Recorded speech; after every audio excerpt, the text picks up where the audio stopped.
구약과 신약인데 우리는 새 언약, 예수 그리스도를 통해서 새로운 피조물이 된 새 언약의 사람들이에요. 그래서 구약하고 신약의 여러분 차이를 아셔야 돼요. 구약에서의 성령의 역사, 늘 강조하지만 하나님에 대해서 알 때 언제나 어떻게 아셔야 되냐면 천지를 창조하시는 성부 하나님, 그 다음에 우리의 죄를 위해서 이 땅에 오시고 십자가에 못 박혀 돌아가시고 승천하신 성자 하나님, 그 다음에 예수 그리스도 성자 하나님의 영이신 성령 하나님, 성령 하나님이 내 안에 내주하셔서 이거 뭐 성삼일체라고 하는데 이 세 하나님을 늘 생각하셔야 돼요. 하나님을 생각할 때 이렇게만 생각하면 안 되고 세 분을 항상 생각하시고, 그 다음에 이제 구약에서의 성령님의 형태는 뭐냐면 인간 안에 오셔서 이 사람을 이끌고 갔다가 나가시고 들어오셨다가 나가시고 이렇게 됐는데, 신약에서는 성령께서 인간의 마음 안에 들어오셔서 영원히 거주하시고 새 마음을 주셨어요.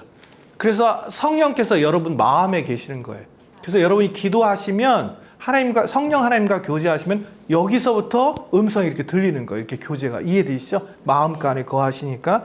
근데 본질적으로 여기하고 여기의 차이가 뭐냐면 하늘과 땅 차이예요. 이거를 계속 인식하셔야 돼요. 그러니까 여기는 외적인 거라면 이건 중심적인데 이건 완전히 차이가 돼요. 예를 든다면 옛날에 전화기 이렇게 돌리는 전화기 있었어요. 이렇게 여보세요 해서 그런데. 근데 지금은 스마트폰이잖아요. 있을 수 없는 일이거든요. 예. 혁신의 혁신. 그래서 우리는 이 시대를 살고 있다는 것을 생각하셔서 잘 기억하셨으면 좋겠고, 그래서 이제 예수님께서 이제 이 땅에 이제 초림이라고 하시죠. 초림. 처음으로 이 땅에 오시고, 그 다음에 여기서 이제 3년 동안 공생하시고, 십자가에 못 박혀 돌아가시고, 부활하시고, 승천하셨죠. 승천하신 후에 예수 그리스도의 영이신 성령께서 이 땅에 오셔서, 이게 지금 사도행전 2장 우리가 읽었던 하나님 예언하신 거, 구약시대에 예언하신 것인데, 하나님께서 뭐라 말씀하시냐면 내가 성령을 부어줄 거다, 모든 사람들에게, 모든 육체에게 부어줄 것이다 해서 이 성령의 역사가 지금 계속되고 있고, 예수님께서 이제 재림하시겠죠. 이 땅에. 우리는 지금 여기 사는 거예요. 여기 성령과 함께 우리는 여기 살 것이고 예수님이 이 땅에 오시겠죠. 그래서 여러분이 꼭 기억하실 게 뭐냐면 예수님이 이 땅에 오시고 십자가에 못 박혀 돌아가시고 승천하시고 지금 하나님 우편에서 우리를 위해서 중보하시고 재림하셔서 심판주로 이 땅에 오신다. 그러니까 예수님도 초림, 십자가 죽으시고 부활하시고 승천하시고 지금도 우리를 위해서 중보하시고 마귀를 멸하시려고, 그리고 우리에게 이제 상급을 주시겠죠. 그때 심판주로 오신다는, 예수님도 아까 얘기한 성부, 성자, 성령 세 분의 하나님을 아시는 것처럼 예수님도 이렇게 여기까지 다 아셔야 돼요. 그러면 여러분 인생이 다른 차원으로 넘어가요. 정말 이해되시죠? 마치 뭐와 같냐면 우리가 한국말 하는 사람과 영어 하는 사람과 독일어 하는 사람과 스페인어 하는 사람하고 다르잖아요. 예를 든다면 같은 언어를 공부해도 그때 그 엄청난 그 언어를 통해서의 유익을 경험하는 것처럼 예수님도 오셨고 십자가에 못 박혀 돌아가셨고 부활하시고 승천하시고 지금도 나를 위해서 하나님 우편에서 중보하시고 재림하러 오신다. 여전히 이게 유효하다. 여기까지 다 생각을 하셔야 돼요. 왜 제가 이 얘기를 말씀드리냐면 우리가 그렇잖아요. 저는 게임을 못 하는데 게임에 보면 아이템 보면 이제 뭐 이렇게 총도 있을 수 있고 칼도 있을 수 있고 뭐 대포도 있을 수 있고 여러 가지 있잖아요. 그런 거 같은 거예요. 꼭 여기까지 생각했으면 좋겠어요. 여기 이제 부활하고 승천하신 분 말씀하신 게 내가 모든 육체에게 성령 부어줄 것인데 자녀들은 예언할 것이요 젊은이들은 환상을 보고 늙은이들은 꿈을 꿀 것이라 이제 말씀하셨는데 그것이 실제적으로 지금도 유효합니다. 그래서 첫 번째 이제 예언에 대해서 얘기할 건데, 예언이라는 것은 고린도전서 14장 3절에 있어요. 읽어보실래요? 그러나 예언하는 사람들은 사람들에게 말하고 세우고 권면하고. 그래서 예언이라는 것은 우리가 이 땅에 살아갈 때 성령께서 말을 통해서 우리를 세워주고 권면하고 위로하시는 거예요. 그러니까 하나님이 주시는 예언의 특징은 첫 번째, 그 말에 하나님의 성품이 녹아 있어요. 그래서 여러분이 잘 생각하셔야 돼요. 하나님의 음성은 항상 하나님의 성품을 벗어나지 않습니다. 하나님의 음성은 항상 성경의 원리를 벗어나지 않아요. 그리고 성경 말씀을 얘기하시며 성경의 원리를 벗어나지 않아요. 그래서 아까 우리가 기도한 다음에 우리 다 같이 하나님의 음성을 듣겠습니다. 그리고 성경 구절로 얘기해 주세요. 그럼 하나님 여러분에게 성경 구절로 말씀하세요. 왜냐하면 그분은 정말 친절하시거든요. 그래서 살아가는 동안 세워주고 권면하고 위로하는 것이 예언이라는 거예요. 제가 예를 하나 드릴게요. 제가 이제 8년 동안 이제 평택에 지금은 뭐 그렇게 자주 가지 않지만 한 달에 한 번씩 갔어요. 밑바닥, 빚이 있었고 정말 어려운 상태에서 우리 교회에 오시는 분 중에 이제 빚이 다 있잖아요. 오면 다 빚 해결됩니다. 또 이 방송 들고 다 들어온 거 아니야? 우리 교회 뭐 신용회복기금 뭐 이런 거로 생각할지 모르겠네. 그 가는 과정에 전 정말 그 오직 말씀하시면 난 끝까지 간다. 이제 그거 가지고만 갔어요. 갔는데 저도 사람인지라 때로는 힘들 때가 있고 가고 싶지 않을 때가 있잖아요. 여러분 안 그래요? 그렇잖아요. 나는 때로는 가고 싶지 않을 때도 있잖아요. 그리고 이 정도 했으면 알아서 커야 되는데 내가 또 그렇게 가야 돼? 이제 이런 생각도 있고 그래가지고 이제 어느 날 가는데 가기 싫은 거야. 그리고 마음도 힘든 일이 있었어요. 그래서 이제 평택 가는데 기차 안에서 제가 그랬어요. 하나님, 제가 오늘 참 마음이 힘듭니다. 근데 오늘 이제 별보배 집사님하고 이제 미팅할 때 우리 은사가 있는 별보배 집사님, 이게 방송용이기 때문에 이름을 지금 익명으로 처리한 겁니다. 그를 통해서 저를 격려해 주세요라고 제가 하나님하고 얘기하고 가는 거예요. 근데 사전에 얘기를 안 했어요. 절대 저의 어떤 상황인지 공개하지 않으니까 얘기하고 이제 갔어요. 가면 어떻게 하냐면 이제 같이 식사를 해요. 먼저 식사하고 또 이제 여러 가지 얘기하고 제가 경험한 하나님에 대해서 나누고만 쭉 얘기한 다음에 이제 같이 손잡고 기도하고 하나님의 음성 듣겠습니다. 근데 이제 든 다음에 감동된 거 서로 나누고 이제 안아주고 이제 저는 오는 거예요. 그래서 이제 같이 식사하고 같이 기도했어요. 기도 딱 하고 이제 음성 든 거 나누겠습니다. 그런 다음에 이제 다 이제 나눴어. 별부벌 집사님이 이러는 거예요. 목사님, 하나님께서 목사님에게 전해드리라 합니다. 그러면서 이러는 거예요. 아들아, 너는 나의 친구다. 그때 내가 울컥했어요. 사전에 서로 짜고 치는 고스톱 아닙니다. 전혀 모르는 거예요. 내 상태가 어떤지. 성경에 나의 법을 순종하는 자는 나의 친구다. 예수님 이런 말씀이 있거든요. 요한복음에. 제가 울컥했어요. 예수 is my friend. 예수님이 나의 친구래. 제가 얼마나 그때 힘이 됐겠어요. 하나님이 주신 예언의 특징은 우리가 살아갈 때 세워주고 권면하고 위로하고 힘이 되어주는 거예요. 하나님 말씀은 힘입니다. 그의 예언의 특징이에요. 이해되셨죠? 그래서 누군가 나에게 뭐 예언한다고 하면서 나를 막 엄청나게 지적질한다. 좀 생각해 보셔야 돼요. 아내가 막 기도했는데 막 지적질한다. 그거 좀 생각해 봐야 돼요. 남편이 막 기도했는데 당신은 왜 이거 못해? 생각해 봐야 돼요.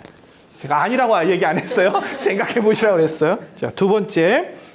여기 사도행전 1장 28절에 보면 읽어볼까요? 그들 가운데 아가보라는 한 사람이 일어나서 성령으로 알리기를 온 세상에 큰 영령이 있을 것이라 하더니 글라우디오 가이사 때 그렇게 되니라. 네. 사도행전에 보면 이제 아가보라는 이제 선지자가 있었는데 그가 뭐라 했냐면 이제 성령께서 내게 감동을 주시는데 앞으로 흉년이 있을 겁니다. 이렇게 얘기한 거예요. 그래서 이제 클라우디오 가이사, 이건 로마 황제 시대 때 그런 일이 실제 있었다라고 합니다.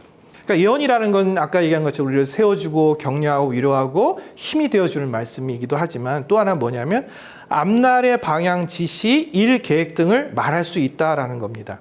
그 한국 사람은 약간 샤머니즘적이 있어가지고 뭘 맞추고 이러면 이걸 자꾸 샤머니즘적으로 생각해요. 그래서 미아리에 가면 그런 게 있다잖아요. 크리스찬들 환영합니다 이런 말도 있대요. 근데 사실 성경에 있는 거예요. 왜냐 하나님은 전지전능하시니까 미래에 대해서 아실 수 있고 미래를 바꾸실 수도 있잖아요. 그러니까 하나님 주신 성품인데 저번에도 말씀드린 것처럼 질서와 안전장치가 있으면 얼마든지 유용한 거거든요. 그래서 앞날의 방향, 지시, 일에 대한 계획 등을 우리에게 말씀하실 수 있어요. 첫 번째 이제 기억할 게 뭐냐면 뭐 이제 쉬운 예를 들면 이런 거지. 오늘 예배 드렸는데 감사헌금 10,000원 해라 이렇게 얘기했어. 그럼 마음이 어때? 싫어요? 아까워? 이래. 10,000원이 아니라 1,000원. 어때? 할 수 있어? 없어? 1,000원. 여러분 무슨 얘기냐면 하나님이 말씀하실 때 리스크나 예를 들면 위험부담이나 손해가 없는 건 그냥 해도 되는 거예요. 이해되죠? 1,000원 가지고 휘청거린다. 그럼 안 하셔도 돼요. 근데 하나님이 이런 얘기는 여러분 그냥 수월하게 넘어가실 수 있어요. 이해되시잖아요? 제가 누구에게 예를 든다면 이번 주도 아이돌하고 식사했어요. 한 끼에 5만 원짜리 먹었어요. 손 안 떨렸어요. 근데 보세요. 누구한테 10만 원짜리 밥 살 때도 손 떨려 안 떨려? 객관적으로 볼 때. 떨리잖아요. 이해되시죠? 그러니까 각자 다르는 거예요. 위험 부담과 손해가 큰 거는 이건 정말 시간을 두고 결정하셔야 돼요. 하나님이 말씀하셨다고 해도. 그래서 예를 든다면 이런 거죠. 늘 말씀드린 거. 예를 든다면 이사 가는 거. 그 다음에 교회를 옮기는 것. 그 다음에 이민 가는 거. 그 다음에 이직하는 거. 결혼하는 거. 그리고 이혼하는 거. 그리고 재혼하는 거. 이런 것도 왜냐하면 인생에 굉장히 위험 부담과 손해가 생길 수 있는 거예요. 만약에 제가 여러분에게 그렇게 얘기할 수 있어요. 하나님께서 감동 주시는데 예를 들면 5천만 원 해라. 막 이렇게. 쉽지 않죠. 쉽지 않은 게 정상이에요, 여러분. 왜냐하면 위험 부담과 리스크. 이거는 시간을 두고 성숙한 리더와 성숙한 그룹들과 함께 시간을 두고 결정해도 늦지 않는다고 제가 말씀드리죠. 내 중심에는 하나님 앞에 그걸 하고 싶은 마음이 있다고 한다면 시간을 늦춰도 상관은 없어요. 고의성이 아니니까. 그리고 늦춰도 하나님은 있는 것을 줄 수 있고 없는 것은 만들어줄 수 있는 전능하신 하나님이기 때문에 압축시킬 수 있습니다. 시간을. 효과를. 이해되시죠? 여러분 다음 달서부터 여러분 수입에 뭐 50% 이상 더 들어온다고 생각을 해봐요. 삶의 여유가 굉장히 달라져요. 이게 사람의 그 여유라는 게 막 로또가 된다고 그런 게 아니라 자기가 가는 수입보다 조금만 더 올라가도 마음의 태도가 달라지거든요. 그래서 늦추셔도 괜찮다는 걸 말씀드리는 거예요. 옛날에 이런 게 잘 몰랐어요. 우리나라 교회 성장하면서 막 말씀하시면 다 대부분 또 순종하고 그랬어요. 근데 저도 이제 5가지 부의 비결을 배우고 나가지고 한 번에 제가 이제 개인적으로 멘토링하는 미 권사님이 계셨는데 저한테 그러는 거예요. 하루는 와서 다른 교회 권사님이 치평교회 건축 헌금을 해서 자기가 헌금을 하는데 하나님이 5천만 원을 하라고 그랬대. 나야 속으로 아싸 했지. 얼마나 좋아. 남의 교인이 5천만 원 하겠대. 안 좋아요, 여러분? 예. 이 방송을 드신 여러분 돈 얘기한다고 뭐라 하지 마세요. 돈이 아주 싹 들어오거든요. 그래서 예화를 들은 건데. 그런데 하겠다고 하면서 나보고 그러는 거예요. 목사님, 제가 순종하는 마음으로 10%를 먼저 카드로는 해가지고 빼서 드리겠어요. 그분 나름대로 재정이 있으셔서 그런 거예요. 제가 뭐라고 했을 것 같아요. 할렐루야 감사합니다. 이렇게 안 했어요. 그때 5탕을 할 때 미뤘어요. 하지 마라. 하지 마라. 그건 아닌 것 같다. 5탕을 하고 일단 그 한도 내서. 지금까지도 안 합니다. 근데 괜찮습니다. 저는 그건 잘못됐다고 생각하지 않아요. 왜 그러냐면 하나님 그렇게도 말씀하실 수 있다고 생각해요. 저도 경험이 있으면. 그러나 아까 얘기한 것처럼 위험과 손해가 큰 것은 리스크가 있기 때문에 순차적으로 하세요. 그래도 책망하지 않으십니다. 특히 우리 교회는 책망을 안 해요. 저도 많이 성숙해가지고. 그런데 하나님이 그렇게 이제 예언하셔도 말씀하셔도 50대 50이라는 게 있어요. 그게 무슨 얘기냐? 하나님이 그렇게 말씀하셔도 인간의 자유의지가 있기 때문에 순종하냐 순종하지 않느냐 또는 나의 미숙이라는 게 있을 수 있잖아요. 처음 하면 다 미숙해. 아주 지극히 정상이야. 결혼 처음 해보시죠. 미숙한 거예요. 그걸 받아들이세요. 그 이상한 게 아니에요. 처음 하는 건 정상인 거예요. 그런 것처럼 사람에게는 미숙할 수도 있고 또 50대 50이기 때문에 자기가 거절할 수도 있어요. 그래서 하나님 말씀하셔도 이게 바뀔 수 있다는 거를 기억하셔야 돼요. 그렇지만 거기서 또 순종하면 하나님이 전능하시기 때문에 또 새로운 일을 하실 수 있어요. 그래서 너무 죄책감식으로 참수하는 거 있잖아요. 그런 코드는 안 하셨으면 좋겠어요. 왜냐하면 하나님이 실수하지 않으십니다. 그리고 늘 전능하시다는 거예요. 그 다음에 이제 예언을 할 때 제가 그런 얘기를 또 해요. 사람들한테. 이번에도 이제 우리 금집사님 만나가지고 이제 시켰잖아요. 너무 신기해. 나는 한 번도 본 적이 없어. 눈 감으면 보이면 좋겠는데 한 번도 본 적이 없어. 그래서 목사님이 사과신데 정말 잘 익은 사과, 이렇게 숙성된 사과라고 이렇게 얘기를 하면서 그러면서 빛난다고 하더라고요. 그래서 제가 그런 얘기했어요. 내게 해당한 거지만 너에게도 해당된다. 그 얘기했어요. 그럼 꼭 기억하셔야 돼요. 하나님 내게 누구에 대해서 축복을 얘기하잖아요. 마음에 빈정상하면 그래. 쟤는 축복한다. 아니, 내게도 해당된다. 그래서 예언자들한테 무슨 얘기냐면 예언은 입냄새다라는 말이 있어요. 이게 무슨 얘기냐면 이렇게 해서 누굴 책망할 수 있잖아요. 근데 착각하는 거예요. 제가 문제다. 지 입냄새 나는 건 몰라. 아셨죠? 그래서 누군가에게 책망을 한다면 동일하게 나이가 있는 걸 살펴야 돼요. 근데 미성숙하면 제가 문제야. 역시 문제였어. 아주 낮은 단계에 미숙한 거예요. 옳지 않습니다. 똑같이 긍정적으로 딱 얘기한다. 할 수 있잖아요. 내게도 하시는 말씀입니다. 내게도 하시는 말씀. 나는 원치 않았는데 하나님께서 나에게 오빠를 통해서 애플 패드를 사줬어. 너무 좋아. 나만 호의를 베푸는 게 아니라 사준 오빠에게도 하나님이 그에 맞게 그걸 기억하시라는 거예요. 왜 그러냐면 아까 제가 얘기했잖아요. 하나님을 알 때 이렇게 하느냐 이렇게나 이렇게 다른 것처럼 예수 그리스도를 알 때 오셨고 십자가에 못 박아 죽으시고 부활하시고 승천하셔서 지금도 우리를 위해서 중보하시고 심판자로서 모든 악을 멸하시고 마귀를 멸하러 오실 예수 그리스도, 여기까지 알았을 때 다른 차원이 열리는 것처럼 예언도 그런 얘기를 말씀을 드리는 거예요. 이해되시죠? 하나님은 창의적이신 분이에요. 전 우주를 만드셨고 하나님이 장미만 만드시지 않고 꽃도 여러 종류를 만드시고, 그렇죠? 여러분 보세요. 얼굴이 다 다르잖아요. 눈, 코, 입 다 다르지. 하나님이 창의적이시기 때문에 하나님은 하나님의 사랑의 표현을 말로 할 수 있고 그림 언어도 할 수 있습니다. 예를 들면 여러분이 누군가를 사랑할 때 말로 사랑합니다 이렇게 얘기할 수도 있잖아요. 그리고 누군가는 꽃을 갖다 주면서 할 수도 있고, 누군가는 사랑의 언어에서 편지를 써가지고 이렇게 하는 사람 있잖아요. 그런 것처럼 하나님이 당신의 뜻을 말로, 예언이란 말의 형태로 얘기하실 수도 있고, 또 하나는 뭐야?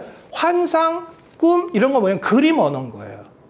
그리고 하나님이 주시는 메시지의 특징은 여러분 꼭 기억하실 게 뭐냐면 오래 갑니다. 기억이.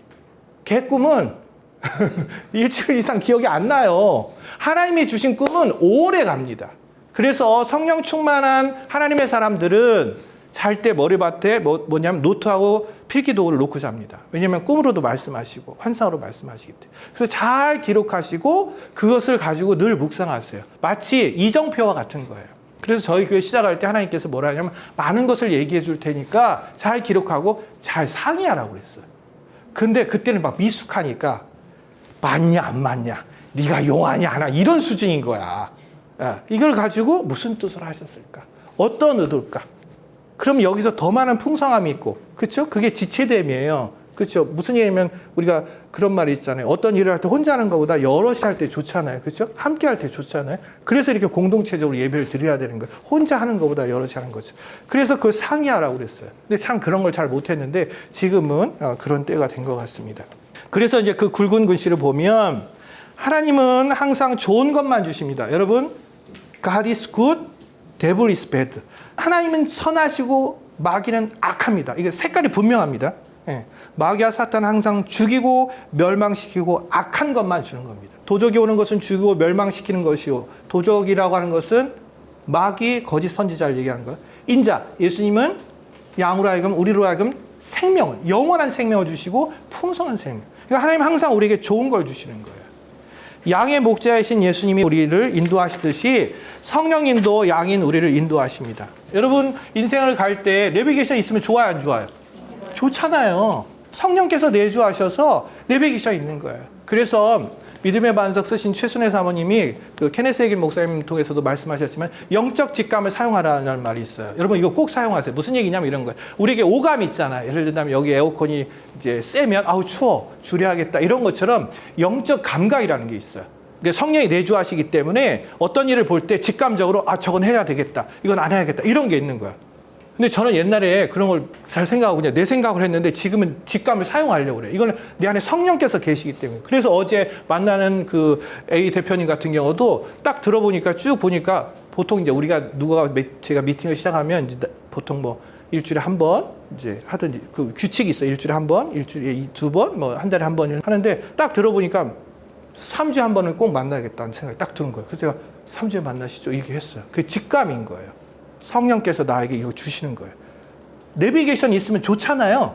그렇잖아요. 어디 가는데 옛날에 내비게이션 없을 때 어떻게 해요? 어디 가가지고 창문 열어놓고 지나가는 아저씨 보고 아저씨 여기 가려는데 어디가 이렇게 물어보러 갔어요. 옛날에는. 아니면 그 종이로 된 지도로 막 찾아보고 이렇게 했죠. 근데 내비게이션 있으면 어때요? 목적지 가는데 좋고 가다가 내가 잘못 갔을 때 어떻게 해요? 이탈하셨습니다. 이쪽으로 가세요. 해서 최적화를 만들잖아요. 그런 것처럼 영적 직감을 사용하세요. 예언하고 꿈꾸고 환상 보는 것도 똑같은 거예요. 하나님은 우리를 너무 사랑하시기 때문에 가잖아요. 이 갈 때에 주셔서 너희들에게 많은 은혜를 누리라고, 많은 은혜를 누리라고 주시는 거예요. 왜냐하면 그분의 본성 자체가 선하세요. 항상 그걸 기억하세요. 그분 여러분을 정죄하지 않으세요. 정죄는 마귀가 하는 거예요. 참소 정죄는. 하나님은 언제나 여러분을 정죄하지 않고 새 길로, 좋은 길로 이끄시는 거예요. 꼭 기억하셨으면 좋겠어요.